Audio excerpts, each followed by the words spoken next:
नमस्कार, बुलेटिन में आप सभी का स्वागत। मैं हूं आपके साथ आशीष प्रमोद गोस्वामी। खबरों की शुरुआत करेंगे अजमेर से आ रही खबर के साथ। तो 3 महिलाओं के बीच जमकर जूतम पैजार हुई है, वो तस्वीर आपको दिखाएंगे।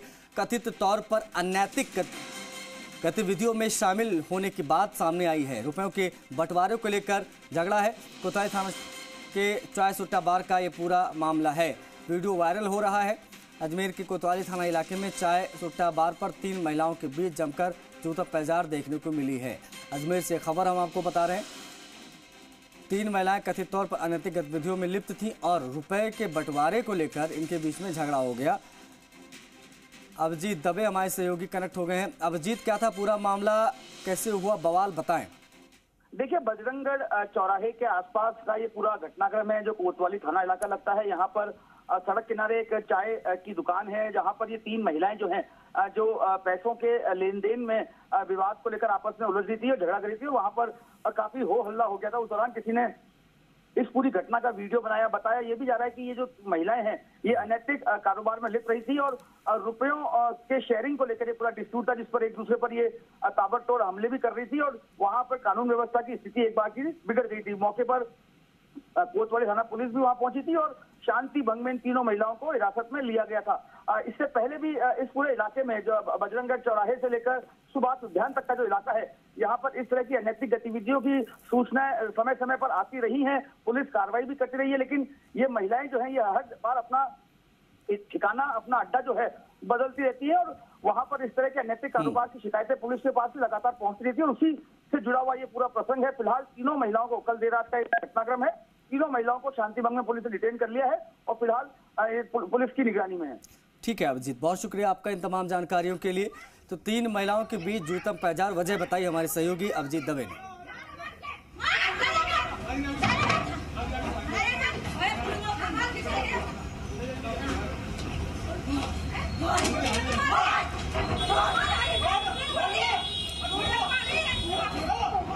छुड़वाने भी आया, लगी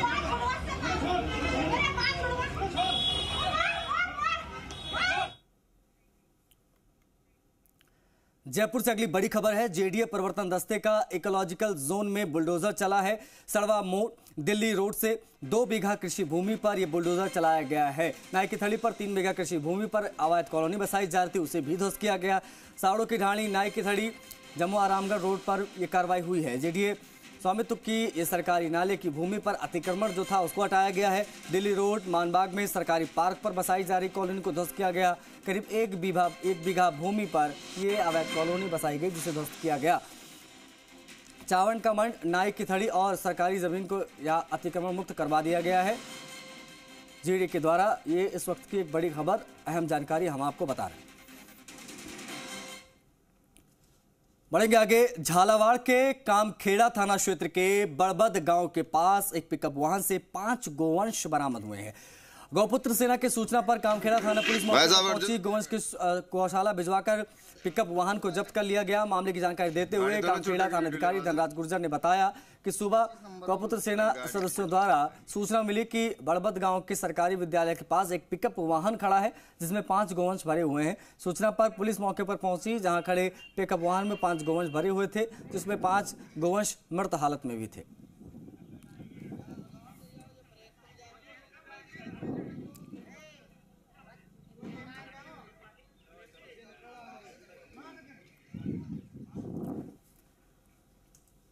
बढ़ेंगे आगे। राजधानी जयपुर के दौलतपुरा थाना इलाके में रेत माफिया मौका देखकर अवैध रूप से मिट्टी का खनन कर रहे हैं। इसकी शिकायत मिलने पर पुलिस जाब्ता पहुंचा।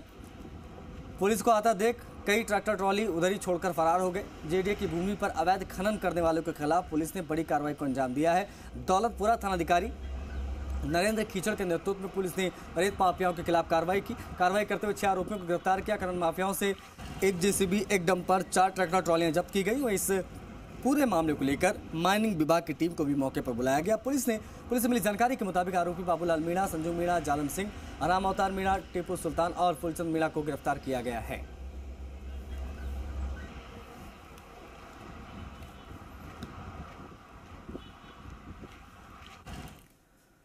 जयपुर के रेनवाल में बीती रात को अज्ञात लोगों के द्वारा राष्ट्रपिता महात्मा गांधी की मूर्ति स्थापना करने के मामले में तूल पकड़ लिया है। देखिए, ऐसे में क्षेत्र के कांग्रेसियों ने रेनवाल पुलिस थाने में इसकी शिकायत भी दी है। दरअसल जोबनेर चोमू रेनवाल सर्किल पर पूर्व सांसद डॉक्टर हरि सिंह की प्रतिमा लगाने की प्रक्रिया चल रही थी। ऐसे में रात के समय नकाबपोश लोगों ने इस सर्किल पर बिना प्रशासन की स्वीकृति के महात्मा गांधी की मूर्ति स्थापित कर दी। इस पूरे मामले पर लोगों ने मूर्ति लगाने वालों के खिलाफ कार्रवाई की मांग की है। ये एक निंदनीय है। अगर किसी की इच्छा शक्ति थी कि महात्मा गांधी जी की मूर्ति लगे तो ये नियमों से लगनी चाहिए थी। हम इसका स्वागत करते थे।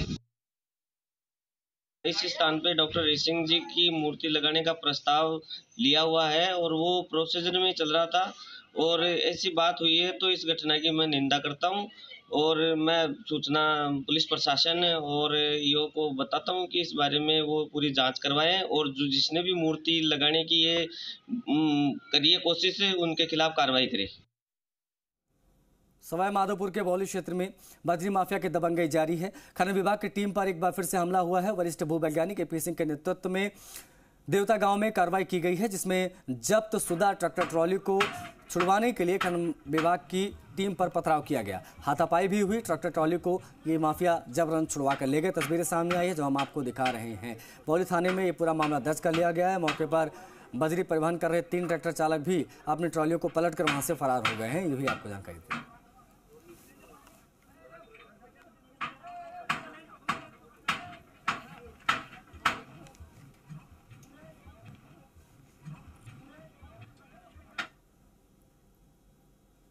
बांसवाड़ा जिले के छोटी पनास गांव में देर शाम को बाप बेटे पर गांव के कुछ दबंगों ने हमला कर दिया।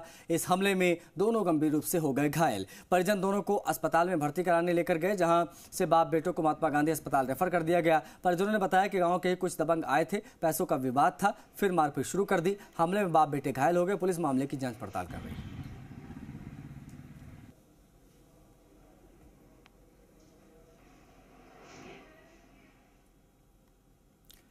राजसमंद में निर्वाचन कार्य में लापरवाही बरतने के आरोप में 3 बीएलओ को निलंबित किया गया है। तीनों पर वरिष्ठ अधिकारियों के आदेशों की अवहेलना समेत दूसरे कामों में लापरवाही बरतने पर निलंबन की कार्रवाई की गई। उपखंड अधिकारी राजसमंद ब्रजेश गुप्ता ने बताया कि बीएलओ अरुण प्रजापत, रतन लाल रेगर, मुकेश कुमार शर्मा को निलंबित कर दिया है।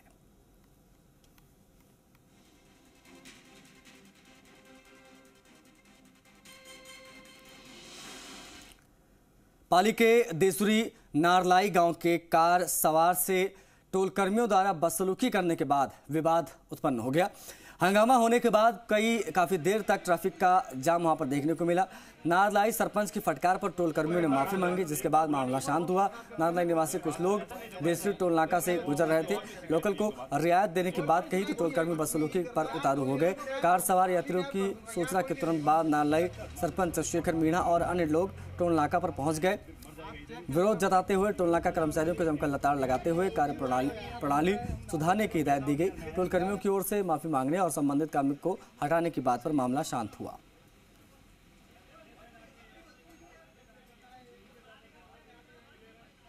एक बार बुला दो उसको, मुझे बोल ऐसा नहीं होगा, ऐसा और भी शिकायत थी 1-2 बार।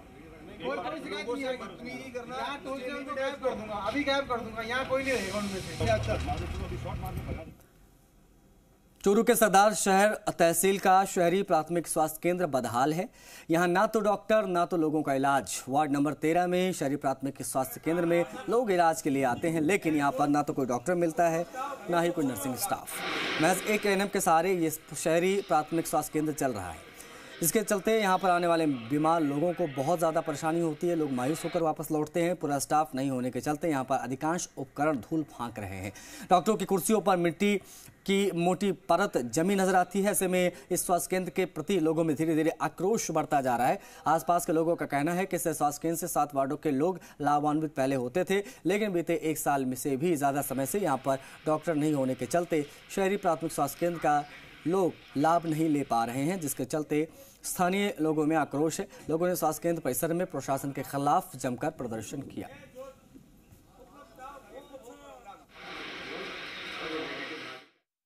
अब वो अपनी कोई व्यवस्था कर ले कि वो अपनी ड्यूटी कहीं दिखाए, लेकिन आज के दिन उसकी ड्यूटी यहाँ है, वो अपनी ड्यूटी में मौजूद नहीं है। जनता परेशान हो रही है। ये कोई राजनीति से प्रेरित काम नहीं है, मोहल्ले का काम है। चिकित्सा सुविधा सबको चाहिए। 7 वार्ड लगते हैं सर, जिसमें 14 नंबर 7 में है, 15 है, 16 है, 17 है, 18 है, 19 है। प्रदेश भर के पीएम किसान योजना के लाभार्थियों को ई-केवाईसी करवाना अनिवार्य किया गया है। इस योजना से जुड़े किसानों को ई-केवाईसी नहीं होने पर आगामी किश्त नहीं मिल पाएगी। देखिए, ई-केवाईसी के लिए भारत सरकार ने पीएम किसान GOI के नाम से मोबाइल ऐप बनाया है। यह ऐप गूगल प्ले स्टोर पर उपलब्ध है। इस ऐप के जरिए किसान फेस डिटेक्शन तकनीक से ई-केवाईसी करा सकते हैं। पीएम किसान योजना के लाभार्थियों को आगामी किश्त के लिए ई-केवाईसी भूमि विवरण का पोर्टल पर अपलोड कराना, बैंक खाते को आधार से लिंक कराना एवं बैंक खातों को प्रत्यक्ष लाभ हस्तांतरण के लिए सक्षम कराना अनिवार्य किया गया है। इस संबंध में भारत सरकार द्वारा निर्देश जारी कर दिए गए।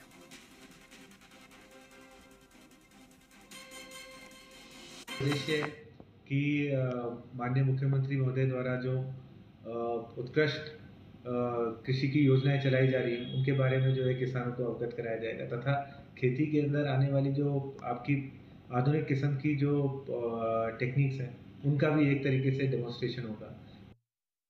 पाओटा नगर पालिका में इन दिनों मनमर्जी का खेल दिखाई दे रहा है।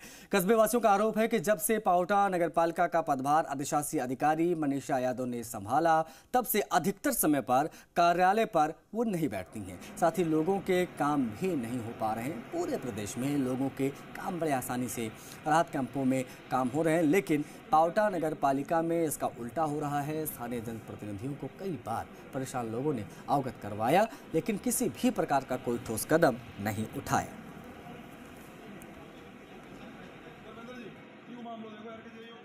चाहे मृत पशु से हो, समझो सब में ईओ मैडम इनोवेल है। तो ये जितने भी लोग हैं, आप सब लोग हैं, पट्टों के लोग इतने परेशान क्यों हैं? पट्टे क्या किसी पट्टे जो पैसे देते हैं, जिनकी फीस पूछ जाती है, उनका पट्टा तो घर पर ही हो जाता है। ठीक है। जो आम आदमी है, जो गरीब है, वो इस पैसे नहीं दे पाता, वो इधर दर भटक रहा है। मैडम ईओ मैडम से मिलने की बात करते हैं, मैडम हमें टाइम पे टाइम दी जा रही है और हमसे मुलाकात नहीं हो रही उनकी। कैंपों में भी नहीं मिलती मैडम। हम आज भी बुलाया था हमें, हम आगे चले गए तो दोपहर में 2-2:30 बजे के टाइम पे मैडम नहीं मिली हमें यहाँ पे। सीएम गहलोत के आज जयपुर में 2 प्रोग्राम है। उन प्रोग्रामों के बारे में जरा आप जान लीजिए, क्योंकि दोपहर 12 बजे राजस्थान इंटरनेशनल सेंटर में शांति अहिंसा सम्मेलन में मुख्यमंत्री हिस्सा लेंगे। दोपहर 3 बजे दुर्गापुरा रेलवे स्टेशन पर ट्रेन को वो हरी झंडी दिखाएंगे। ये ट्रेन वरिष्ठ नागरिक तीर्थ यात्रा ट्रेन है, जिसको हरी झंडी दिखाकर वरिष्ठ नागरिकों को सीएम रवाना करेंगे। निःशुल्क तीर्थ यात्रा ये योजना है। आज 1000 वरिष्ठ नागरिक इसके माध्यम से रवाना होंगे। तीर्थ यात्रा के लिए मुख्यमंत्री अशोक गहलोत इस ट्रेन को हरी झंडी दिखाकर रवाना करेंगे। इस दौरान देवस्थान मंत्री शकुंतला रावत भी उपस्थित रहेंगी।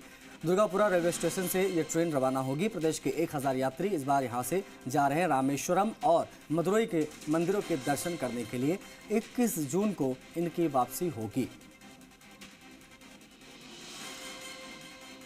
वरिष्ठ नागरिक निःशुल्क तीर्थ यात्रा योजना जो गहलोत सरकार चला रही है, वरिष्ठ नागरिकों को तीर्थ यात्राओं के फ्री में दर्शन कराना हो, उसके लिए आज जो है एक ट्रेन रवाना होगी। 1000 यात्री होंगे। बढ़ेंगे आगे। बीजेपी प्रदेश अध्यक्ष सीपी जोशी आज शेखावटी के दौरे पर रहे। जोशी आज सीकर झुंझुनू में कई कार्यक्रमों में शामिल होने जा रहे हैं। सीकर जाते समय सीपी जोशी का बीजेपी कार्यकर्ताओं ने कई जगहों पर स्वागत सत्कार किया। जयपुर के चौमू शहर में भी बीजेपी विधायक रामलाल शर्मा की अगुवाई में जोशी का स्वागत किया गया। बड़ी संख्या में बीजेपी कार्यकर्ता स्वागत समारोह में मौजूद थे। जोशी ने भी कार्यकर्ताओं का आभार प्रकट किया। पत्रकारों से बातचीत में सीपी जोशी ने कहा कि कांग्रेस सरकार ने प्रदेश की जनता से वादा खिलाफी की है, इसीलिए जनता में आक्रोश है। बीजेपी कार्यकर्ता ने इस बात को ठान लिया है कि इस बार मिलकर कमल को खिलाना है। उधर बीजेपी प्रवक्ता रामलाल शर्मा ने भी सरकार पर हमला बोलते हुए कहा कि बिजली के बिलों में फ्यूल चार्ज के नाम पर सरकार ने वृद्धि की है। आए दिन सरकारी अधिकारी कर्मचारियों पर माफिया हमला कर रहे हैं, तो वहीं राहत शिविरों को लेकर बोले कि राहत के नाम पर सरकार ढोंग कर रही है, ये भी हम जनता के बीच लेकर जाएंगे। देखिए, आज सीकर और झुंझुनू की संयुक्त मोर्चे और लाभार्थी सम्मेलन है, उसमें जाने का अवसर मिल रहा है। और इस निमित्त आज चोमू होके भी जाने का, चोमू के कार्यकर्ता हमारे विधायक जी और सभी कार्यकर्ताओं से भी मिलने का अवसर मिला है। और कार्यकर्ताओं में जोश भी है, उत्साह भी है। केंद्र सरकार की 9 वर्ष की उपलब्धियों को लेकर एक सब कार्यकर्ता जन जन तक पहुँचाने के लिए अनेक कार्यक्रम कर रहे हैं। सीकर के अनेकों उनके लाभार्थी सम्मेलन और अन्य कार्यक्रम है। आज चोमू के तमाम कार्यकर्ताओं ने यहाँ स्वागत और अभिनंदन उनका किया है। राजस्थान के अंदर 2023 के अंदर कांग्रेस की सरकार को हम उखाड़ फेंके और भारतीय जनता पार्टी की सरकार बनाए, इस संकल्प के साथ कार्यकर्ताओं ने स्वागत और अभिनंदन किया है। बाद एक अहम खबर की, आरएस से आईएएस में प्रमोशन को लेकर बैठक में मुहर लगी है। जल्द प्रदेश को अब 16 आईएएस अधिकारी मिलेंगे। यूपीएससी में सिलेक्शन कमेटी की बैठक में ये मुहर लगाई गई है। जल्द बैठक के मिनट राज्य सरकार के पास भेजे जाएंगे। बैठक में सीएस उषा शर्मा, एसीएस वेणु गुप्ता, प्रमुख सचिव डीओपी हेमंत गेरा शामिल रहे। पूरी प्रक्रिया के बाद प्रमोशन का नोटिफिकेशन जारी होगा। 1996 बैच के 9 आरएस और 1997 बैच के 7 आईएएस अधिकारी बनेंगे।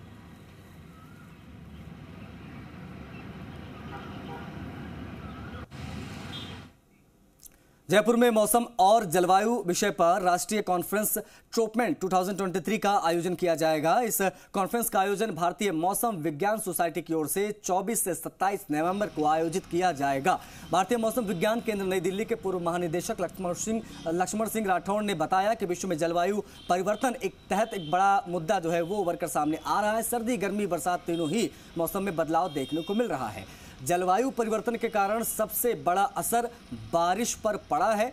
जलवायु परिवर्तन पर बहुत से वैज्ञानिक काम भी कर रहे हैं। इसी कड़ी में इस कॉन्फ्रेंस में भी इसी मुद्दे पर चर्चा की जाएगी। जलवायु परिवर्तन के विषय पर चर्चा होनी है।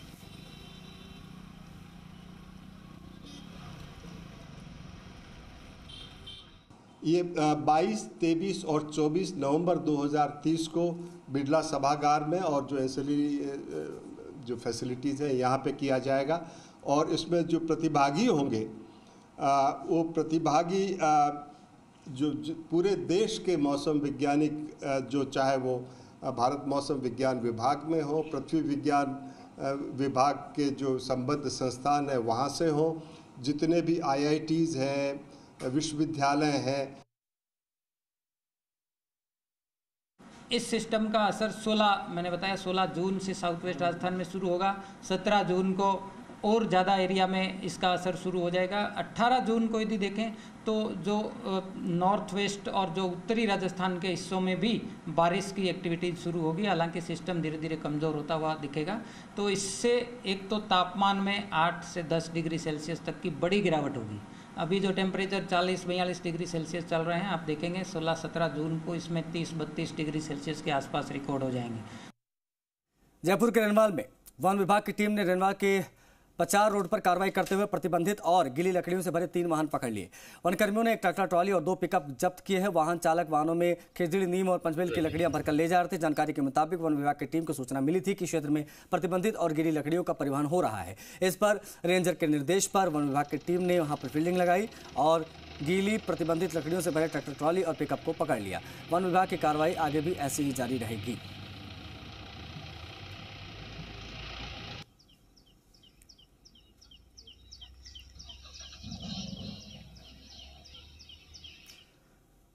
श्रीगंगानगर के रायसिंह नगर से अगली खबर है। डीजल से भरी पिकअप गाड़ी अनियंत्रित यानी डिसबैलेंस होकर पलट गई है। अनूपगढ़ मार्ग पर नेशनल हाईवे 911 का यह मामला है। 52 NP बस स्टैंड के पास अनियंत्रित होकर पलटी है ये गाड़ी। पिकअप गाड़ी में ड्रमों में डीजल भरा हुआ था जो बिखर गया। सड़क पर समेजा कोठी थाने में घटनाक्रम की कोई सूचना नहीं है। डीजल ड्रमों से दुर्घटना में एक बड़ी जनहानि हो सकती थी क्योंकि डीजल भरा हुआ था। आप तस्वीरें देख सकते हैं। मुख्य चीज़ ये तस्वीरें देखिए। ये तस्वीर जब वहाँ से गाड़ी आती है ड्रमों से भरा, ये डीजल डिसबैलेंस होकर जो ट्रक है वो पलटता है। पिकअप गाड़ी थी ये, डीजल से भरी हुई। अब यहाँ पर आग भी लग सकती थी, बड़ा हादसा भी हो सकता था। ये जो तस्वीर आप देख रहे हो नेशनल हाईवे NH 911 की है, 911 की है। ड्रमों में भरा हुआ था डीजल, बिखर कर सड़कों पर फैल गया। उधर से एक पिकअप गाड़ी आती है, ये अनियंत्रित हो जाती है अचानक से। किसी से कोई टक्कर नहीं, लेकिन ये अनियंत्रित हुई, डिसबैलेंस हुई और पिकअप गाड़ी पलट गई। और अनूपगढ़ मार्ग का ये पूरा मामला है। ड्रमों में जो पिकअप में ड्रम रखे थे उसके अंदर था डीजल और ये गाड़ी कुछ इस तरीके से पलटी। उदयपुर के खिरवाड़ा थाना पुलिस ने बीती रात बड़ी कार्रवाई को अंजाम दिया। पुलिस ने अपनी कार्रवाई में अवैध रूप से गुजरात परिवहन करके ले जाई जा रही शराब से भरी पिकअप को जब्त किया है। दरअसल पुलिस को मुखबिर के जरिए सूचना मिली थी कि एक पिकअप गाड़ी में शराब का अवैध परिवहन किया जा रहा है। इस पर पुलिस की टीम ने बजे के पास नाकेबंदी की। नाकेबंदी के दौरान जब पुलिस ने संदिग्ध पिकअप को रोका और उसकी तलाशी ली तो उसमें लकड़ी के बॉक्स में रखी हुई शराब नजर आई। इस पर पुलिस ने पिकअप चालक और परिचालक को गिरफ्तार कर लिया। पुलिस गाड़ी को जब्त कर थाने लेकर आई, जहां पर पिकअप से राजस्थान निर्मित विभिन्न ब्रांड की 81 कार्टन अंग्रेजी शराब को बरामद किया।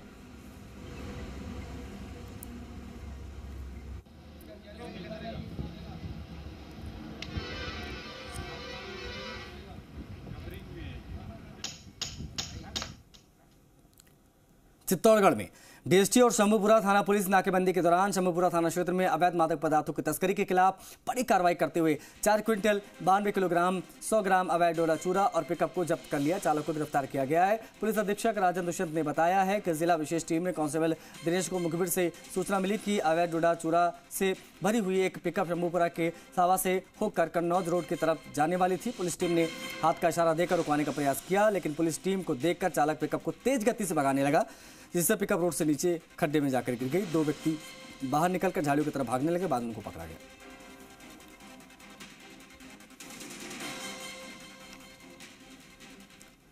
हनुमानगढ़ जिले के 5 गांवों में एक साथ हुई चोरी की वारदातों का अब तक खुलासा नहीं हुआ है, जिससे आक्रोशित 5 गांवों के ग्रामीणों ने करणीसर गांव में सामूहिक बैठक की और अभी तक चोरों का ना पकड़े जाने पर आक्रोश जताया गया। बता दें कि 8 मई की रात को चोरी की वारदात हुई थी। ग्रामीणों के मुताबिक चोरों द्वारा जिस तरीके से गुरुद्वारों की बेअदबी की गई, इससे ज़्यादा नाराजगी है। अभी तक पुलिस ने कोई कार्रवाई नहीं की है, जिससे ग्रामीण अब धरना प्रदर्शन और चक्का जाम भी करेंगे।